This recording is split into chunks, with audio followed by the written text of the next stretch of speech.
All right. Hello. Hello, hello, hello. Welcome to our Zoom chat on home inspections with Matt Costa, who is above me on my Zoom thing. I don't know where he is for you guys from CHB Inspections. And my legal stuff, I'm Megan Brenwhite. I am a licensed associate broker now. Not just a real estate salesperson. Congratulations. Thank you. I'm the head of the upstate real estate team of Keller Williams Realty, Hudson Valley North. So that is who I am. And we have here, in addition to Matt, I see some people from my team here. So there's Jen Brown, who's our chief of staff. I see Brian, who's one of our buyer's agents. I see Karina, who's one of our buyer's agents. Very exciting. I'm sure other folks will like pop in and out of this conversation throughout the time period. And yeah, inspections. We actually spend a lot of time talking amongst ourselves about how to prepare clients for inspections, how to help them get the most out of the inspection, and how to help them negotiate or not negotiate following inspection.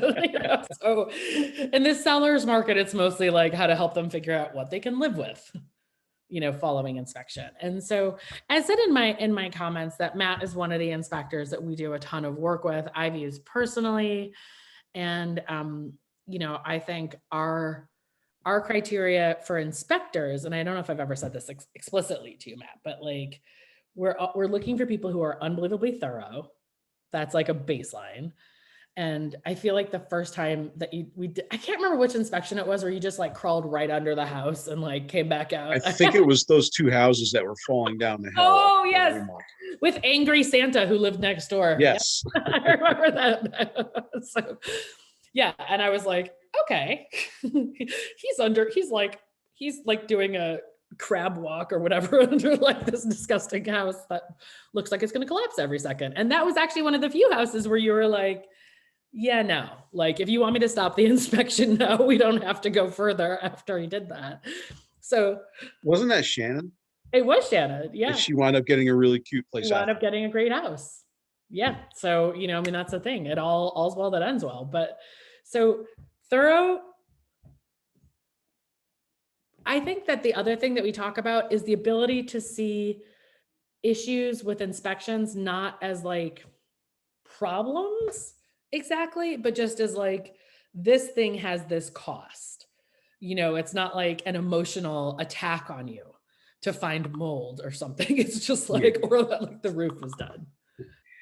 I think a lot of times people may feel that when you point something out that could be a defect, it's not supposed to be, oh my God, because there's literally next to nothing that can't be fixed. So it really becomes what your tolerance as the person buying the home, what you're willing to put up with, and for me, people, I've been asked more than once, hey, would you buy this house? And I can literally say with a straight face, not lying, I bought a house with 3 feet of water in the basement once because I got a good deal on it and I could fix it. But so and then when you break it down to more minor things that you see now, yeah, there could be a cracked rafter or something small, and all that stuff is very easily fixable as long as you have a competent contractor that can take care of it and explain to you what they're doing. But before they get there, that's my job, is to come and point those things out and just say, hey, this is what you got. So, and that actually is our third criteria, is the ability to communicate with the client. Because I've actually seen inspectors who go, oh my God. And I'm like, nobody could handle that. People go into an inspection anxious. Like they go into the house buying process anxious. Almost everybody does. Like that's natural. Like you're like excited, but you're also anxious because you love the house, but you don't want to make a bad decision. And you're often dealing with things that you have no idea about. It's all like new information. So Matt, actually, do you want to talk a little bit about your background? Because I think that Sure. I think that leads to, because you've experience in building. I mean, I know you do because you're working on a house together too. But to me, that is one of the key things that I've noticed, that the inspectors that see things just as a cost, it's like the people who've done a lot of building themselves, where they're just like, oh, if I get the house for $50,000 less to fix a $40,000 problem, I'm still 10 coming grand out ahead. ahead. Yes, Yeah. sure. My background is I have basically one of my earliest memories is at 3 years old riding on a bulldozer with my father. So my entire life has been in some way or fashion centered around construction, building houses, tearing them apart, putting them back together. Um, we also currently have a part of our company is we fix, we buy a house and fix it and do something with it. Let's just say there'll So be a good one coming in a few months in Sullivan yes, County. if everybody's looking, we have a really nice one coming up. I can't inspect it, but actually I'm going to have another inspector inspect the house before we Before. put it on the market. Um, Smart. so that's me. I've also taught home inspection. I do a little bit that now, but right now we're kind of busy, so I'm not so involved in the teaching end of it. I have two other inspectors that work for me. One was a project manager that worked on construction projects across the country, as well as taking electrical in college, and he's actually the younger one. And my other inspector is also a very talented carpenter and has been in construction for 20 plus years. So we all offer that perspective of things can be fixed. So, and it's just a matter of, the buyer saying, okay, we can handle this. And so that's our background, me and the company, is there's nobody that works here that doesn't know how to take apart a house and put it back together. I think it's like a lot like, one of the things I realized recently is that it's a lot like cooking. Well, I don't know if you like cook that much, but like, Have you seen me? there's so many good things to eat around here though. But so it's like, when you're cooking and you basically get to the point where like, you don't have to think about it. And you're like, oh, I want this to, like, I know that what's missing is a little spice or a little whatever. And I can make it exactly how I want it. And you know what's going to happen if you add heat or you let something evaporate. I think that when you deal with houses enough, it's exactly the same, where you're like, oh, like this is going to need some insulation here, or like, ooh, this is like leaning in a weird way, or wow, if we open this up, this could be like amazing. And I think that's I think that there's so much experience that goes into your ability to walk into a house and do what you do. And that, I think, is something that is really hard, not hard to communicate, but it's like something I really respect. Like when we have new agents on our team, what we tell everybody is go to as many inspections as you can and just listen. Because like the way that you guys know how to look at a house is, It's something that, with kind of similar to where those of you that are agents can kind of look at something and say, okay, I know where this is going to go. And we do the same thing.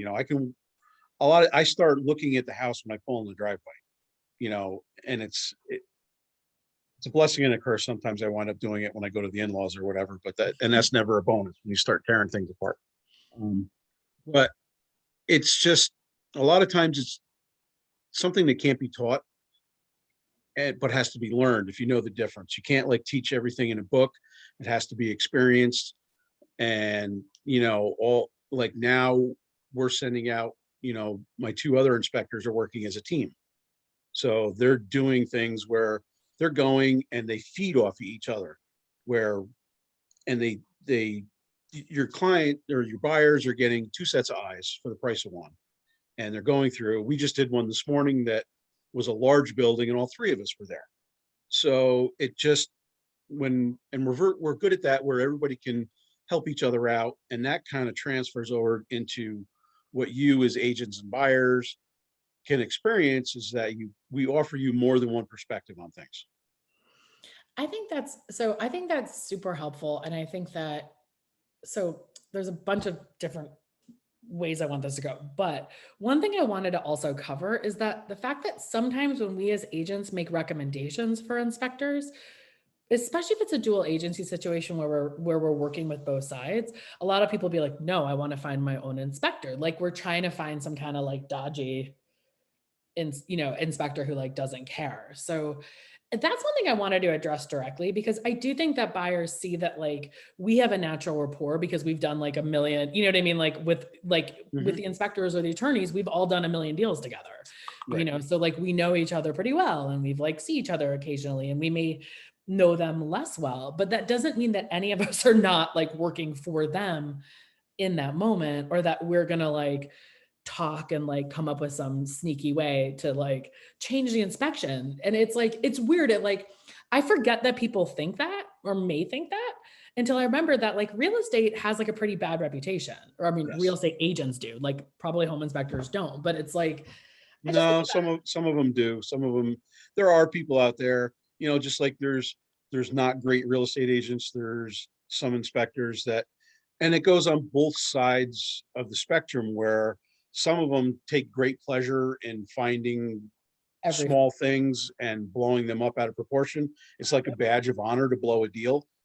And then there's others that just kind of put their head down, and I call them shufflers. They kind of shuffle through the house and never open their eyes.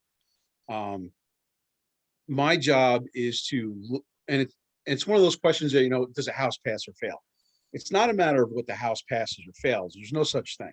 It's just a matter of we take what's there, present it to you, and my team and I, we try to offer solutions and say, okay, this is what could be done. This is what maybe I would do, but maybe that's not something that you're willing to take on. So that doesn't mean that if you say, well, I can't take that on, that doesn't mean that someone else can come in and say, my uncle does that, no problem. So everybody is different.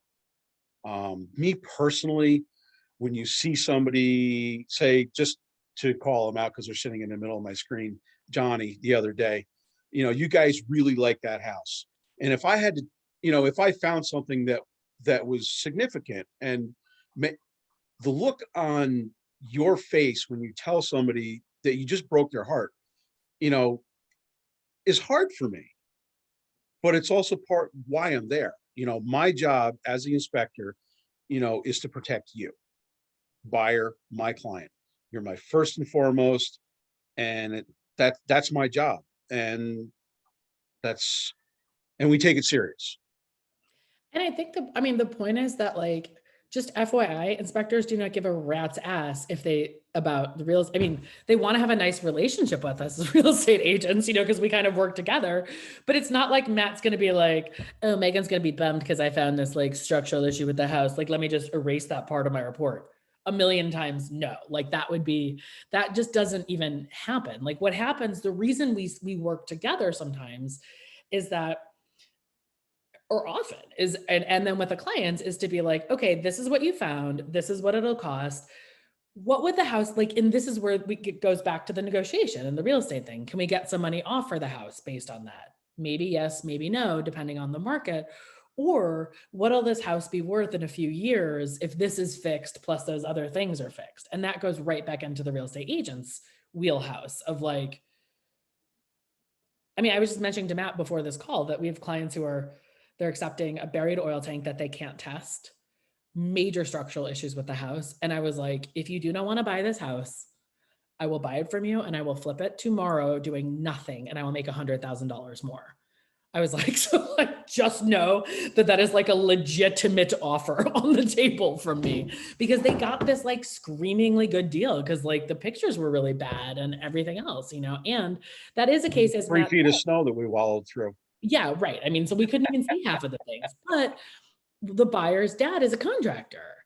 And so it's a completely different economic equation for them than it would be for somebody else. Somebody else might have to spend tens of thousands of dollars more than they're going to have to spend with, he can do it like ton of the work themselves. So I think that's a really important point. And Matt, I wanted to know, like, one of the things that I often see buyers freak out about is when they see that sentence that's like, presence of mold might be detected, contact a mold assessor, presence of structural issues might be detected, contact a structural, like, what are the things that you guys are not allowed to talk about? Um, well, fortunately for us, myself and my inspectors, we are mold assessors. So, but New York State requires us to separate them. So in the home, and and that's where it's nice where like if you as the buyer, comes towards the end of the inspection, we can actually talk about things and point things out and say, okay, because in your home inspection report, it'll say, whether it's the crawl space or the attic, that there's a potential for the presence of mold. And we take pictures and point it out and all that. Where in reality, if you're there, we can say, okay, all right, let me take that hat off and put my mold assessor hat on now that the home inspection is done. We can tell you, yes, that's mold. And that's part of the thing is a home inspector is technically not supposed to give you quotes on prices for repairs. But as a mold assessor, that's actually part of the law that I have to put a price in there. So when the job is done and we're out in the driveway and you say, okay, I really like this house, but what are we looking at for a mold assessment? And I would say, okay, here's what and it's one of those, if I was to do a mold assessment, this is where my estimate would be. So, and that gives them an idea. And everybody's like, well, is it black mold? Is it green? Is it purple, yellow, pink, whatever? Where there is no difference when it comes to New York State. Every protocol for cleaning mold is exactly the same, no matter the genus. My way of explaining it to people is every mold affects every person different ways. Where, like, I'm allergic to yellow jackets. So if I get stung by a yellow jacket, I gotta stab myself with that stupid pen in my truck. Where if I get stung by a wasp or another type of bee, it's an irritant, but it's not threatening.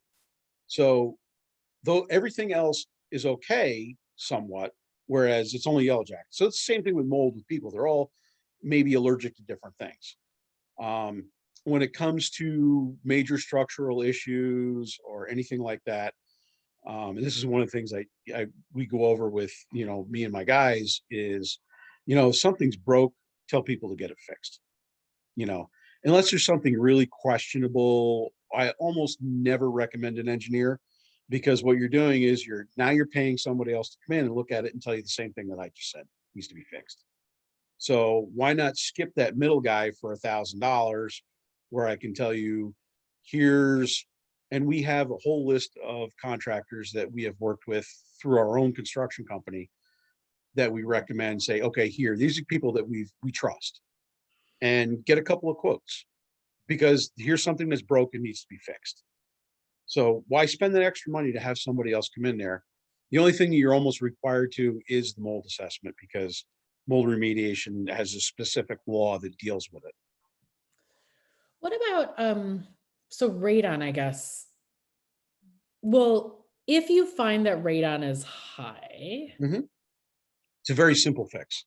Radon mitigation systems, on the average, $1,200, give or take, unless it's a 5,000 square foot house where they got to put in multiple units and whatnot. But it really is a very easy solution. it feels like, so one of the things that like we actually generally do is buyers will tell the other side, if we're representing the buyers, that we're ready to go to contract before the results from radon or water come back, because those are both such easy fixes, Yes. actually. And So, most attorneys feel the same way. yeah. I see there's a question from Karina about mold repairs and stuff like that. What we do is we do the inspection part of it. We do the initial assessment, and then we do the follow-up clearance report. And that's where the three parts of the law come in, where whoever does the assessment, which is the inspection part of it, and the clearance, cannot have anything to do with the remediation or fix. It's to create a separation. So, and that all started after Hurricane Sandy, where, Lou and his cousin Lou would say, okay, we fixed it, and here we tested it too, with their arm around each other. So there's obviously professional relationships, because upstate here, there's not a huge amount of people and we all run into each other, but there can't be any connection between the two. So, and then part of what we do is say, this is where we feel that the moisture is coming from, and this should be repaired. So I I think that hope that's that part of, answered your question. yeah, I think that that's part of every assessment that I've seen, though. We'll say, Mhm. like, a lot of times it's like venting in the attic or whatever. So, like, they have to also repair, the Yes. venting or add a fan or whatever. So I I think it is always the reason, or like even dumb stuff. Like, you have guess it's decisions, but it's like you have sheetrock and a basement that's totally like damp all the time. It's like, in that case, it may just be like, Take it you out. can't put sheetrock in there unless you first put like some kind of massive drainage system in your basement. So like, people do a lot of weird stuff. So, well, okay. So here's a question actually. Matt, what would you say, like having done a bunch of inspections, what are the top 2 or 3 things that you're like, oh my God, if people only did this, their houses wouldn't get destroyed? Well, feeding right off the mold in the basement, gutters. And I'm guilty. I still get asked every day, when you putting gutters on your house? I built my house 8 years ago. So, shoemaker needs shoes, that whole sort of thing.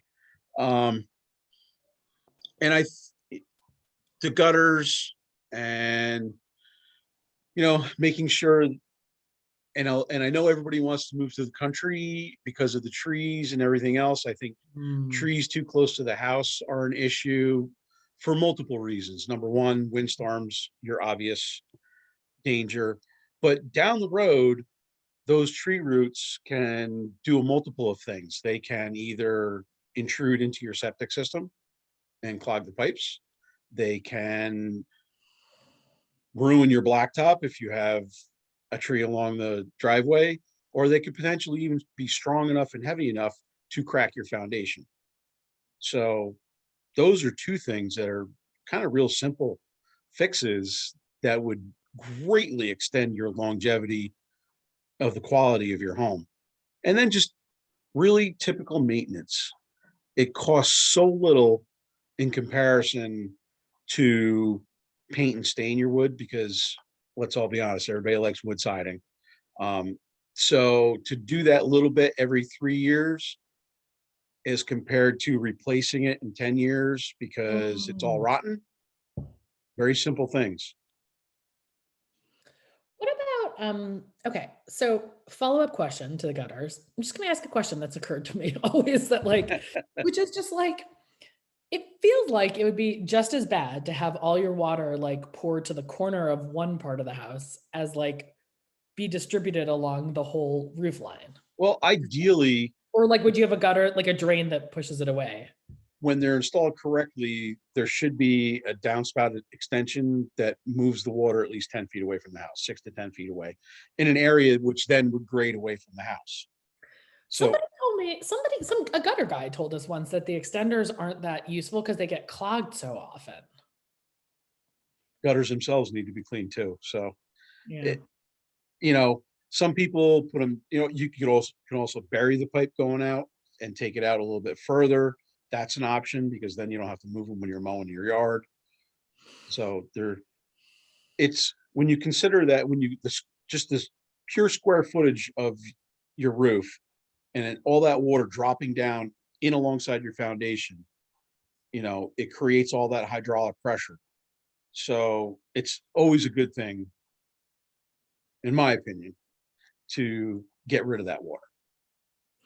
I think that and I think one thing that Matt said that's interesting that he may have said, you may not have like heard or whatever, but like the fact that when he's selling the house that he's building now, brand new, he's going to have another inspector look at it before he puts it on the market. And I think that's a great idea for anyone who's thinking about selling their home.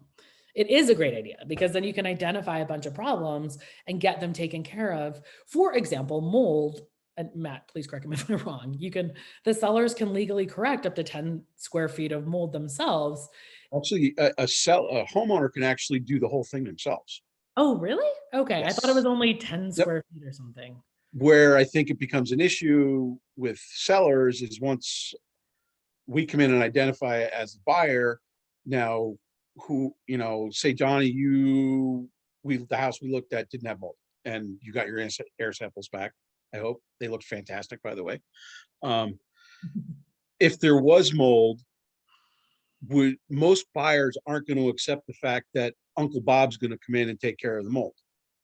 Right. They want it done professionally. They want it documented. But as a homeowner, you are perfectly within your legal rights to take care of it, have it done. And then I come in there the next week. If I don't see something, and I'm not aware of it, then There's it's nothing to see. right. Correct. Okay, so secondary follow-up question, because this has come up twice recently with asbestos. Because I feel like people who are not used to homes, they're like, oh my God, mold. That means like, let's burn the house down. But like there's mold in like almost every house pretty much. Like or like some kind of like, the way that I always explain it is that nature just like wants to come in and like mess your house up all the time. Like that's its job. It's like the water's coming in, the bugs are coming in, the like wind is coming in, like it just is. And so mold is not like I feel like you hear these stories about like black mold and you like feel like you're gonna like walk by the house and instantly get like lung cancer. Asbestos is the other thing. Right. Asbestos and lead paint are actually two other things where I feel like people are like, oh my God, is there lead paint in this house? I'm like, yeah, if it was built before If it 70s, was, yes. yeah, it was built before 1978, pretty good chance. Yeah, like I don't need to like test it. Like, is there asbestos in the house?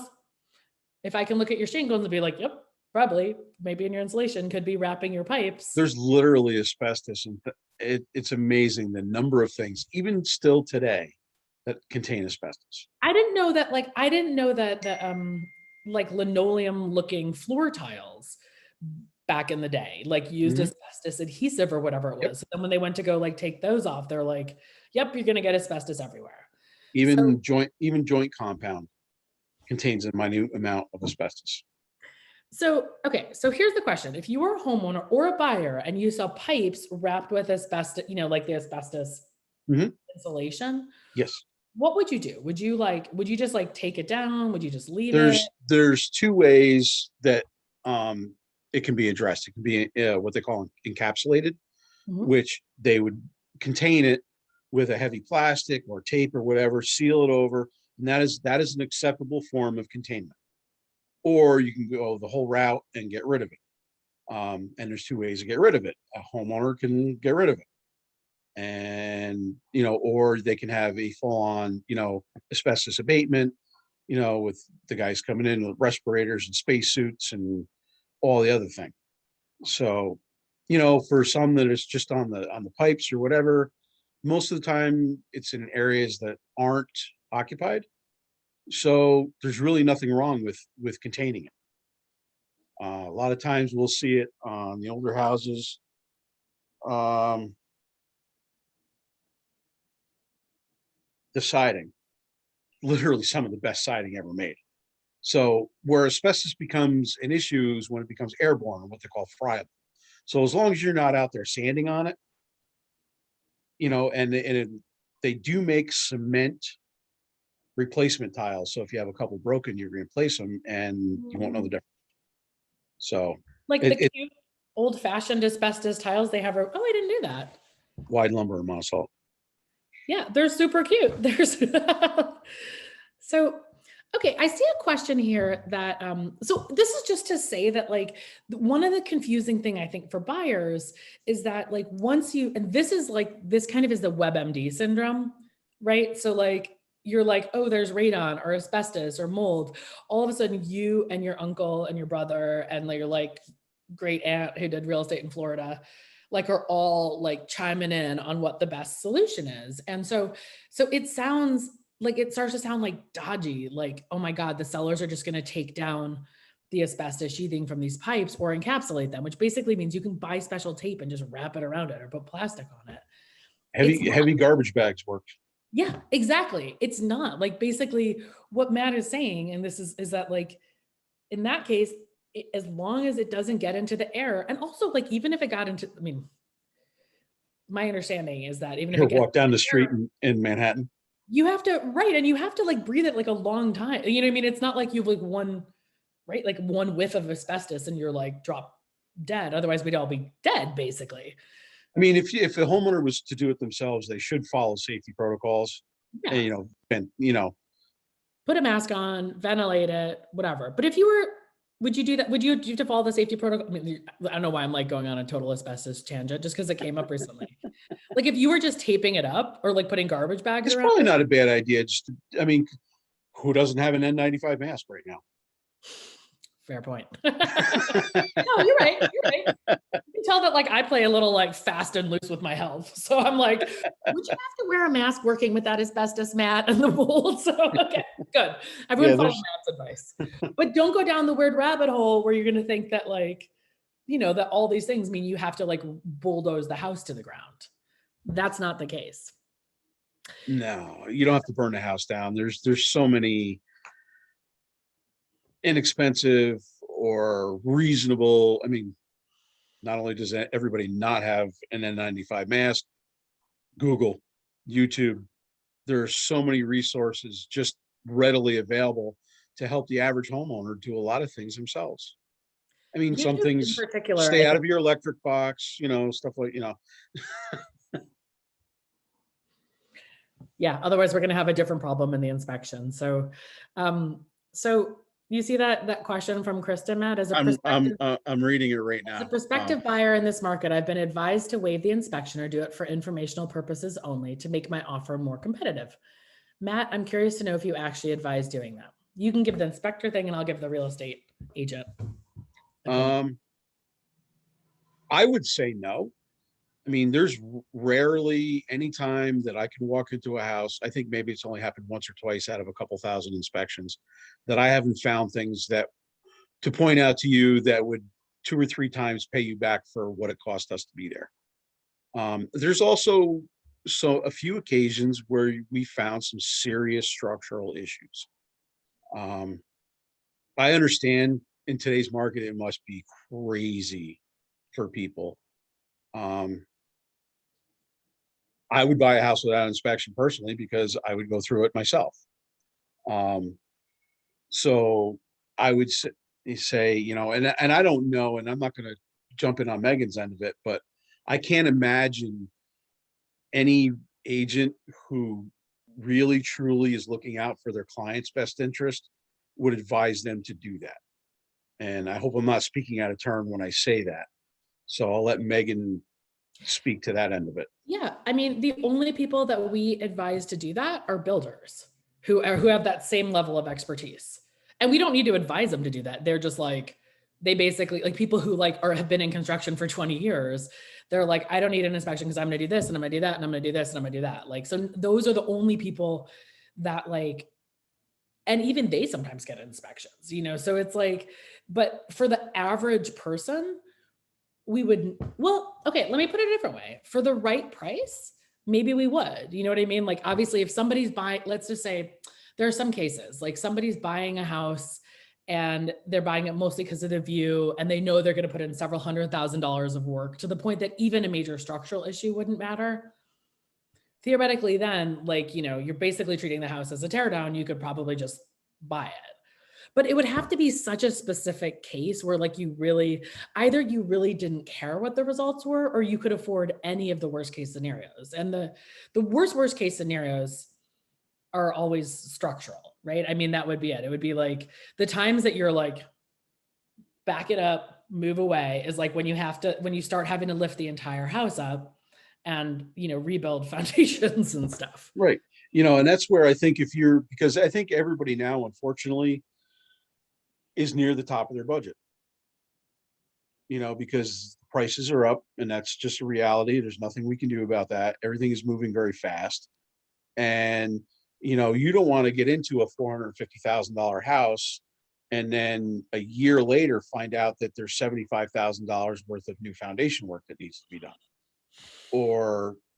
And that's obviously a worst case scenario. Do we find stuff like that? Not often. But, I guess it's a comfort level, if for anybody that, if you can go in, I mean, heck, the house that we're working on, I went and looked at and there was stuff in behind a wall that we couldn't see. So for us, it wasn't a big deal. We just added on an extra day and a little more lumber and fixed what we had to fix. But for someone else, it potentially could have been a $10,000 or $20,000 fix. Meanwhile, I'm just thinking about how we brought you out to inspect our house in Mutton Hill and Neversink, which was like a shell of a house and had like no plumbing or electric. And Matt's like, yeah, it looks pretty good. we were still looking Foundation at the looks okay. foundation, we were Yes. looking under the house, we were up, checking those rafters. No, it's It's, true. That was a quick inspection though, because there was yes. nothing But there. I would say you know, if you're really, really want to do it, then just, hey, when you're looking at the house, take a little extra time. But there's things that, we may see that you may not, and There's vice nobody, versa. no, and there's nobody, I mean, honestly, like the other thing that's super valuable, I think, for inspections is that like, I feel like it's a really good educational opportunity. And that's like where you can really learn about the house. So it's like, again, if you're like a total expert, then maybe you don't need to do it. But the other thing that is interesting is, so I kind of go back and forth on whether people should be there for the whole inspection or not. And I think it might be dependent on the person. But I do feel like sometimes people's brains start to like fritz out at about like an hour. And I really, I think it works best when they're there towards the end, yeah, because a lot of times, and I've literally almost fell over top of somebody because they were following so close behind me that when I took a step back, we almost wound up on the floor. And it's distracting. And when we do an inspection, we come in the door and we do this every house the same exact way. We start here, we go to number 2, we go to number 3, we go to number 4. There's a pattern in what we do, and it's actually not random. It's specifically designed to go in that manner in order to ensure that we don't miss anything. We always start with areas with water first, so when we go back and make sure that nothing's leaking, toilet's not running, things like that, end up downstairs. So anything that did leak, you would see. So there's a method to our madness. So it is beneficial, I think, to give us a little time to work through that process. I see a couple of questions. So well, I inspections think cannot include electrical plumbing. We do electrical plumbing. We check the outlets. We check, you know, myself and my inspectors, we take the panel covers off. We look inside the panel cover to make sure that things, your main breaker's not double tapped, things aren't rusted, and, wires aren't oversized or undersized. So yes, we include all that. We do all the plumbing fixtures. Virtually everyone, we do a water test on the well. So we do include all that. I would say that, so just to get back to the question also about the, waiving the inspection, because the other piece of it is to do it for informational purposes only. Now that I would say we are advising a ton of the time, because that is like one of the ways, that is one of the things that a lot of people are saying. And basically it gives you the right to usually to like walk out of the deal if you just find too much. But you kind of go, and this is true in this market anyways, is you're going into like in this market where sellers have so much leeway, or like they have all the like they have a million other buyers, there might be other backup offers. If you go in and say that, I swear to God, the things that come up in every damn inspection report are those stupid GFCI things, GFCI, GFI, no, GFCI, ground fault circuit GFCI. interrupter. So those Those outlets, outlets and smoke detectors. and the other one are those like the screw jacks in the basement that are like, you have to replace these like, those lally columns with like cement things. Like that's in every single report. And everyone's like, if we see that as a listing agent side and people are like, we would like $200 off so that we can replace the outlet in the bathroom and in the kitchen, you're just like, yo man, this is not happening in this market. I think it's actually important to say too that like in general, and this is good, like let me just state for the record that Matt's job or any inspector's job is not to find a bunch of fun things that you can like use to negotiate the price down. It's to give you information about the house and to like help you decide how, if you can proceed. So that attitude still sometimes exists where people like will kind of bid too much and they're like, oh, we'll get the price down at the inspection. It's like, that's not what it's for. And most of the things that he's going to find at inspection, the listing agent will have already priced into the price of the house. So like, and this gets kind of to the question about the new development, actually, like the advice for inspections on new developments. Those ones are the best. Like new builds, you're like, every mother thing has to be perfect. Like if there's not the GFCI, great, I want a GFCI. Like my door handle is like not like the tension is not to my liking. You're like, new handle. But other houses I are think not like that. I actually think inspections on new construction is a good idea. 100%. We, especially when it comes to testing for radon, new houses are so tight. If they don't build in a passive radon system when they build the house, because of the new spray foam, they all have to pass, the blower door testing on new construction. They require the houses to be so tight that they don't actually breathe. So it's counterproductive when it comes to radon. So, and yeah, sometimes there's just, you look at them and they're, things aren't connected. Dishwasher's not screwed fast underneath the countertop. There's little things, like Megan was saying, the door handle, the door doesn't latch right. Well, is it a big deal? Well, yeah, it's a $3,000 Anderson French door that isn't closing right. That's a big deal. So granted, I love doing new houses, but I'm also, the big magnifying glass comes out when we do because there's just, and the same builders always have the same problems. Well, and I think that like with the, from the perspective of the negotiation following that, it's like when we're working with an inspector on a new house, like we're doing the punch list. Like we're not like asking generally. We're like, here's your list of stuff that like needs to be like sorted out before closing. And so that's like a fun, I mean, that's also and also a lot of that stuff comes under warranty for New York State. So it's like, there are things that like they would have to fix. I mean, anyways, but And actually something that I think that we have never done, and I think people should do on every new house, is an 11-month inspection. Oh, When you buy a brand new house, as you were saying something about New York State with the warranties or whatever, everybody gets a 12-month warranty. So why would you not have it professionally looked at 11 months old to make sure that your investment is still going where it's supposed to be? And never once have I gotten a phone call, hey, my warranty runs out in a month.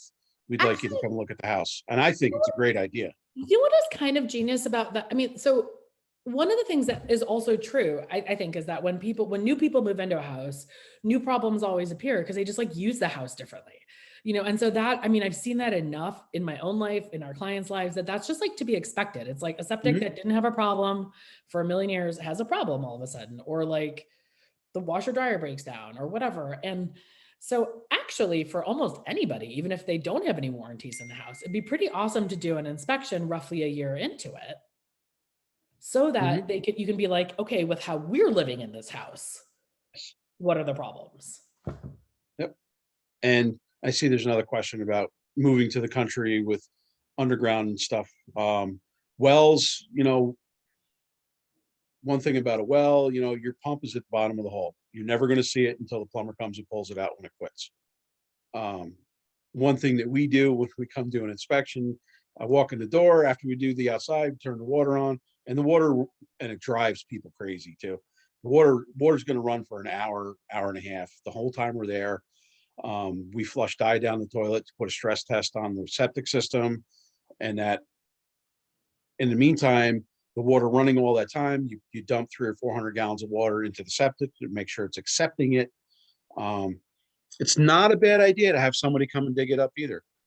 Right now, we're kind of running into sellers don't want people to do that. I found that I've seen that with a lot of my clients is, I get a phone call, hey, they're not letting us do the septic inspection. What do you suggest I do? And I always tell them I would call your attorney and figures, because that's where that's going to get figured out. It's a weird one. Septic is a strange one because, so I would say that one thing that I've noticed is septic more than almost anything else, people have really different and very strong opinions about it. So like literally one inspector will be like, you have to pump it every 2 years, otherwise you're going to die. And other people be like, you never pump it, and then there's the dye test. I think most people are like, it's kind of like, it's helpful. It's minimal, but we have found some really bad things with it. So that's and then then you can open it up like, so we tell sellers, like, get it pumped, and when they pump it, they open it up and they look at it. They can identify a ton of problems just with that. And then there are the ones with the scopes, which is more detailed, but I have started to wonder if that is too detailed. Like there's, I think they're limited as well. You still have to open the tank to identify the tank. Because you can't just run a scope from the house and say, okay, you have 1,000-gallon concrete tank. right. It doesn't work like that. You run a scope all the way out, it dead ends, and they're okay. That's it. They don't know. So, but I think having, if you can have the tank pumped, and a lot of times you can get that as a buyer, if you could offer to get the seller to say maybe pay for half of the tank pumping or something like that, you're basically getting that tank inspected and cleaned for a minimal cost. So for $150, because on the bill, it'll tell you, if you get a bill for a 500-gallon tank, 99% chance that's a steel tank and it may need to be replaced, because all the newer tanks are 750-gallon minimum, 1,000, even bigger if there's 4 bedrooms. So, and then when it comes to pumping when you live there, for those on the call that have never dealt with septic systems, and this is something that we tell every one of our clients, is first and foremost, never, ever, ever, ever, ever flush anything but paper.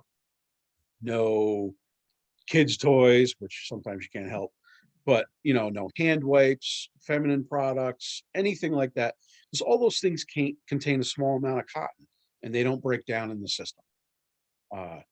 Grease down the sink, terrible, terrible idea. You're in the country, start a compost pile.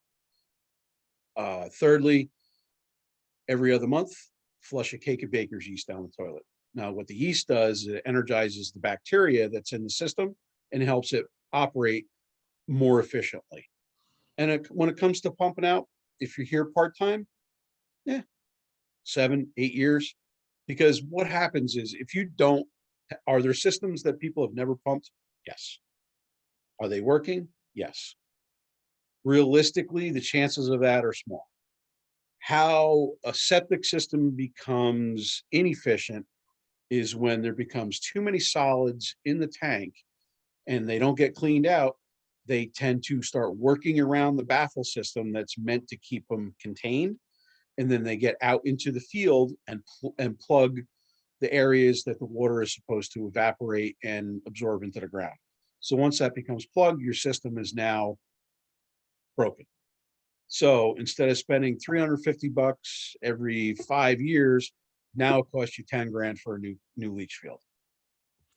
I Didn't think really save anything. I think one of the things that's so interesting, so like these things seemed really mysterious to me, obviously, because also I came from Brooklyn. I'm used to like, No way. you turn on water, it's like you turn on water, you like flush the toilet, goes somewhere. I don't know where it goes. I don't know where it comes from. I don't know where it goes. So actually all the water comes from the reservoirs up here. So that's like, now I do know where it comes from. But like the septic system, it's like, I heard somebody on a town board meeting the other day and they were talking about septics and they were talking about how they have to be pumped every 2 years. And this is like a really important thing for short-term rentals, because like, if not, they were like the waste could get into the ground and contaminate their neighbor's well. And I was like, I'm not sure you understand how a septic system works. Like, it's designed to put the waste, the hyper diluted waste, into the ground. That's not a fault. That's like that's the design. And it's also not traveling half a mile down the road to somehow contaminate your neighbor's well. And even if it did, they would get a UV light and you'd be done. I think that's probably a small town trying to limit Airbnbs because they're jealous.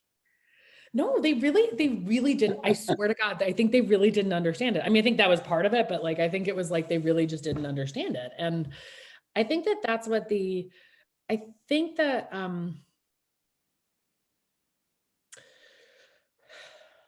that this gets back a little bit to I did a couple sessions on the asking price. Like, how is the asking price determined? And like, how you should not feel like you succeeded or failed as a buyer based on how much you got the house for above or below the asking price because it's such an arbitrary number. And this gets right into the inspection because we don't even consider a deal, like we don't even open a dang folder in Google Drive until after the inspection, because it's like, it is not really a deal until the inspection is done and any negotiations are done. And it's like, it just gets to that. So like, if you thought you were getting the house for $350, you now discover you have a $20,000 problem that you have to fix that the seller won't negotiate with you. Like, let's say it's a roof. The roof is like, Matt comes over and says, you know what, you're going to need to budget for this within the next 2 years. So you set aside $20,000, but like maybe the top of your budget was $400,000, of what you were comfortable spending. So now you're spending $350, plus you're going to have a brand new roof for another $20,000. You're still going to be below your budget. And I have seen so many people walk away from deals because they're like, no, at $350, that should have had a brand new roof. And it's like, no, it would have been $375 if it had a brand new roof. So it's just like, that's the thing that I love is it's just a number. We can get quotes and you can look at like, and Matt, I think this is where it's also kind of weird when you look at like two things. One is, yeah, it was baker's yeast. That's what he said. Just like probiotics for your belly. It's the same. So like there are two schools of thought. One is like, if it ain't broke, don't fix it. And I'm definitely of that. Like I will we just let our roof collapse at Cutler Hill. We're like, okay, good. Now it's time for a new roof after it like fell into the living room. Like I will let my furnace go until like it is February and I'm freezing to death and it breaks down. Somebody might want to be a little bit more on the spectrum, which is not to say we don't maintain stuff. It's just that we have some stuff that we know is gonna fail and we budget for it, but then we like let it ride to see how long it can go. I think that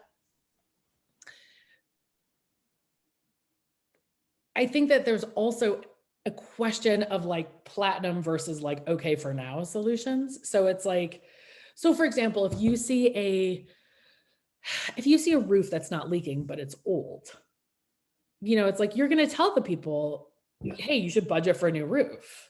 That we will say, if I see one During the end of and its it's life. got a few years left on, we'll sell it, this is going to be an issue and you need to budget for it. And we'll tell them that verbally, and then we'll remind them in the report that, hey, this is something that you need to remember. And that I think is important, that like, it doesn't necessarily, I mean, then you needing to remember it is good financial sense, whether you do it before you move into the house or you wait till it fails like me, that's your choice pretty much, Yes. right? Mhm. That is correct. And I think that my question, and that's where I always like, two of my favorite questions for inspectors are always, I shouldn't tell you this because now you'll like know my secret questions that I always tell clients to ask. Because I don't know if you're even supposed to answer this, but sometimes people do. What would you do if this was your own house? Mhm. Like, would you be like, oh, I would put a roof on it tomorrow because it's literally not going to last this winter? I think I've gotten that question before. Now I know where it came from. And the other one, oh my God, what's my other question that I always ask? What would happen if I didn't do anything with this for the next 5 years? What about 20 years? That one comes up really with like structural stuff. And I know Right. you're also not supposed to say that, but sometimes I'm literally like, there'll be a crack in a house from the 1850s. And it's like, okay, yeah, if you wait 20 years, the crack will be extended 2 inches. Well, guess what? I can totally live with that. If you're like, your house will collapse internally or get I agree with those questions because I feel that one of the strengths that I've always had and I've stressed and taught to my other inspectors is we're realists. I'm not, the guy that had never stepped foot in a house until after, I had taken a home inspection class, where I'm speaking through my experience and the experience of those that I trust. And just, it's real simple. Here's an old stone foundation that has been in existence since 1830, and it has moved 6 inches. Okay. Those old stone foundations are normally 3 feet thick and they have a little bit of movement over time. But to be honest with you, they're a couple hundred years old. It's not going anywhere. So, I'm not afraid to put out my opinion, because honestly, that's what I'm paid to be there for. You know, That because is I think opinions make a big difference on how people see you as a professional. That's well, and that's it. I think that without the context, so if somebody just walks away and they read in a report, foundation has shifted 6 inches, they're going to be like, holy crap. And then they're going to tell their friends like this. But if you're like, over 200 years, this Yeah, 3-foot foundation has shifted 6 inches, leading to, cracks in the it's like platform. taking that little snippet out of what somebody says. You can take virtually any quote and make it fit your own purposes if they don't see the whole context. So that's the important thing, and I always stress, because now many times, because of the fast paced, and we do a lot of inspections where the buyers can't be there.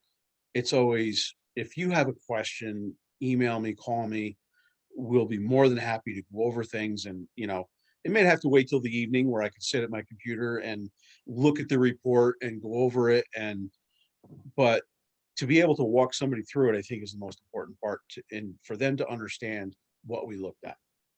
That's why I'm gonna say also that if you can't be there for the whole inspection or even any of the inspection, the most important thing is that you can be that you are mentally in top shape when you have that conversation with the inspector. Cause it's if you get your brain all tuckered out, by the time you get to the point where you're talking about what are the real issues with this house that need to be addressed.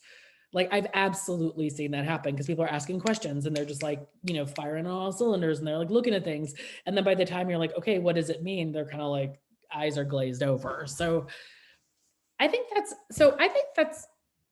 that basically what I would say is my last. Well, how long does an inspection normally take? I mean, it depends on the house and how many inspectors are used. Yeah, for a typical house, say 1,500 square feet, it can last anywhere from an hour and a half to 3 hours. Depends on the house, depends on issues, what we find, depends on if there's 37 kids running around jumping on you while you're doing it. But that's a good rule of thumb.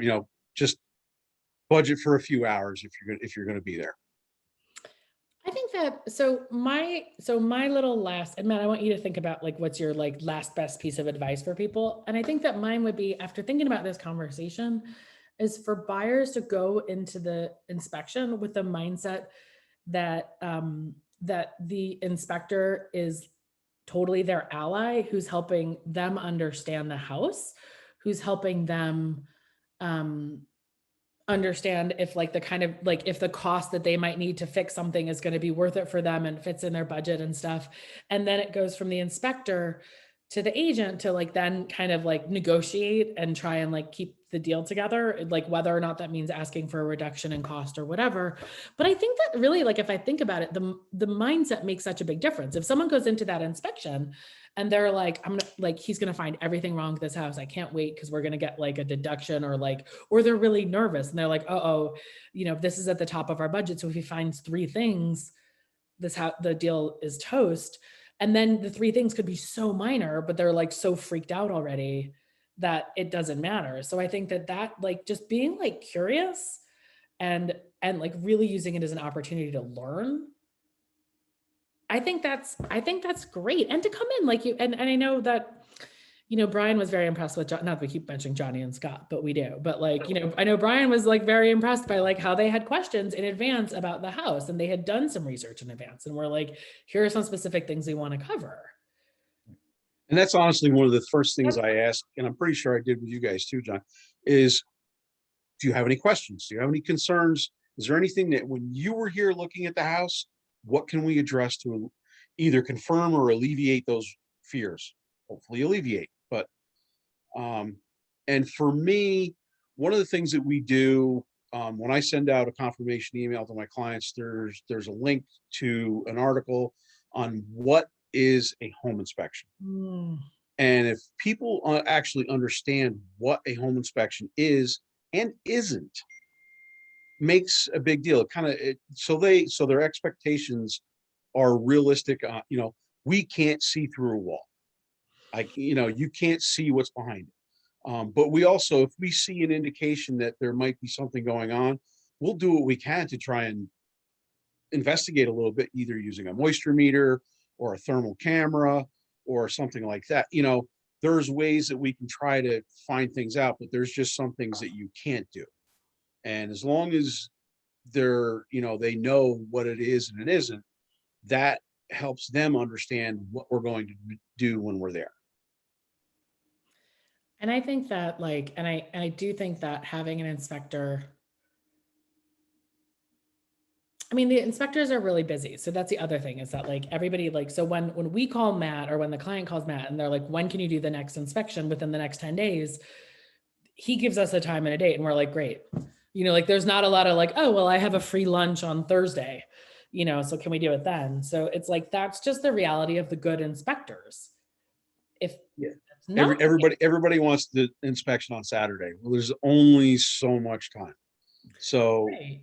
And so we, and like Megan said, we try to get, because of the fast-paced way things are now, is we just, unless somebody absolutely insists on a specific day or inspector, we will put you in our next available opening, and then boom, put you in there.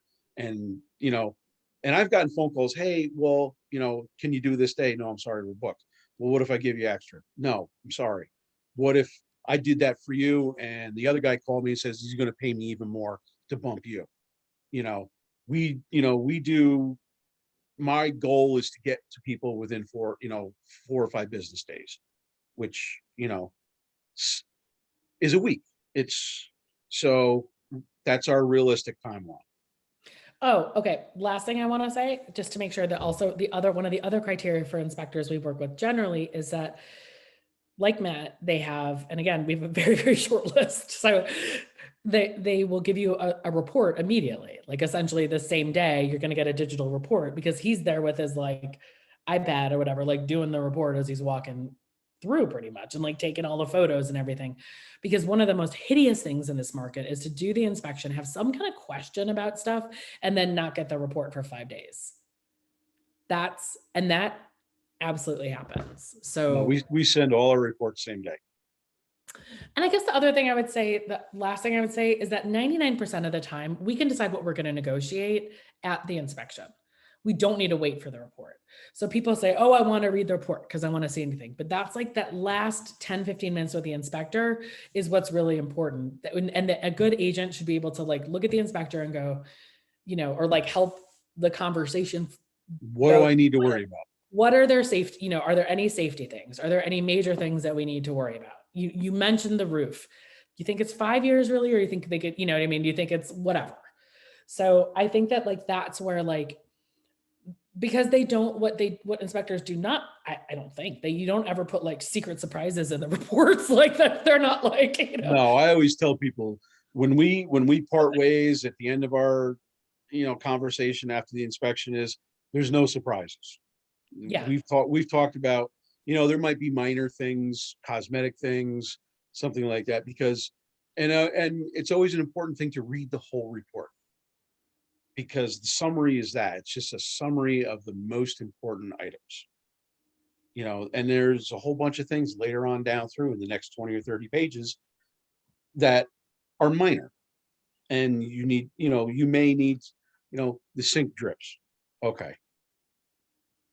Is this something that's going to irritate you? Yes. It's a 20-cent O-ring to be replaced. It's not a major issue unless you're seriously OCD about, but then you would have already said that. So then that would be something that Megan would be able to address with the sellers. Hey, I know this is really stupid. It's a 10-cent item, but could you take care of that? Well, and in this market, what I would do is be is there anything that's a deal breaker? Let's start with that. Is there anything that's literally going to cause you to walk away from this deal? And how can we try and negotiate that? Number two, if it's a 20-cent fix, you're doing it yourself. That's your maintenance list now. That inspection report becomes your maintenance list, because until you are under contract, which doesn't happen until after the inspection here, sellers find ways to move to other offers. And so like from the moment of accepted offer to contract, I am like hustle, hustle, hustle, hustle, hustle, not to the point of anybody accepting anything they're not comfortable with, but being able to decide like, is this a deal breaker? No, great. Like, let's just, like, do you need to know today how much the snow plowing costs for like a normal driveway? Nope, you do not. Great. Let's wait till after contract and ask that. Like all that stuff, we just wait. So Matt, I want to thank you so much for coming on here. We're going to have Thanks to for have you having me. come back on again sometime soon. I enjoyed it, and I got to see a couple of faces of people that I know, and I know it's fun. I mean, it's kind of like, your inspector is a big part of the journey, that really is true. It's like one of the most important things, actually. Absolutely. So, so choose wisely, everyone. And, Matt's info is on, is on my Instagram thing. And, yeah. And thanks, Johnny. Johnny and Scott, our best audience, as always. They're like, even after they buy a house, we're gonna have to immediately set them off buying another one or selling something so that they still will feel motivated to come to Zoom. So, and just as an aside, we if 2 years down the road after we inspect the house, you've been there, if you need something, if you have questions, you need recommendations for people to help you out, contractors for something, Megan is a great source, and we try to maintain a current list of competent people. I'll even point you in the right direction of a restaurant in the area, whatever I can do. Yeah. And I think that is real. And golf. Yes. Golf lessons. Although you guys are responsible for that one, Johnny and Scott. So, all right. Awesome. Well, thank you all for being here. And I hope this was helpful. And, yeah, maybe we'll see y'all at some inspection sometime soon. Thanks, everybody. I'll see you at an inspection, Matt. So talk soon. Bye. Take care. Bye-bye, everybody.